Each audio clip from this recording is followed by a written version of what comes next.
Welcome to our daily devotional series, The Daily Herald. I pray that these messages will come to you as an encouragement and a reminder to be heralds of the Lord daily. God bless you. The Ministry of Angels, October 6. And Elisha prayed and said, Lord, I pray thee, open his eyes, that he may see. And the Lord opened the eyes of the young man. And he saw, and behold, the mountain was full of horses and chariots of fire round about Elisha. 2 Kings 6:17. How few contemplate the unseen agencies. Men are acting their part either for God or for Satan, the Prince of Light or the Prince of Darkness. All heaven is intensely interested in human beings who seem to be so full of activity and yet have no thought for the unseen. Their thoughts are not on the Word of God and its instructions. If they would appropriate the Word of God, they would be astonished that there are agencies, good and evil, observing every word and deed.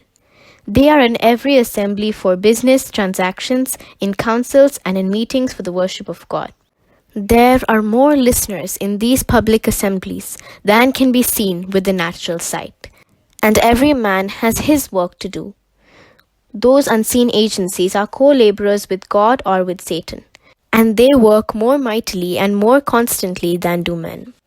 Sometimes the heavenly intelligences draw aside the curtain that hides the unseen world, that we may have our minds withdrawn from the hurry and rush, and consider that there are witnesses to all we do and say when we are engaged in business or when we think ourselves alone.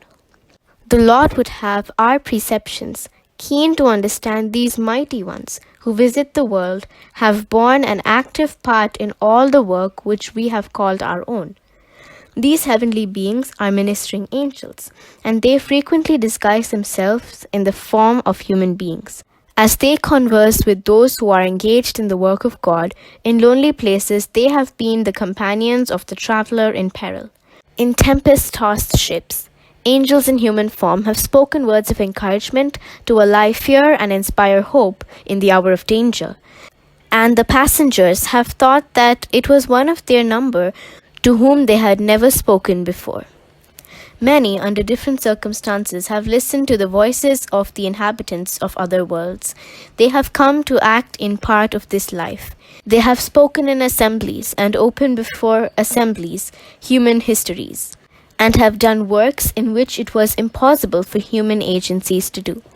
Time and again, they have been the generals of armies. They have been sent forth to cleanse away pestilence. They have eaten the humble bread of families. Often, they have appeared as weary travelers in need of shelter for the night.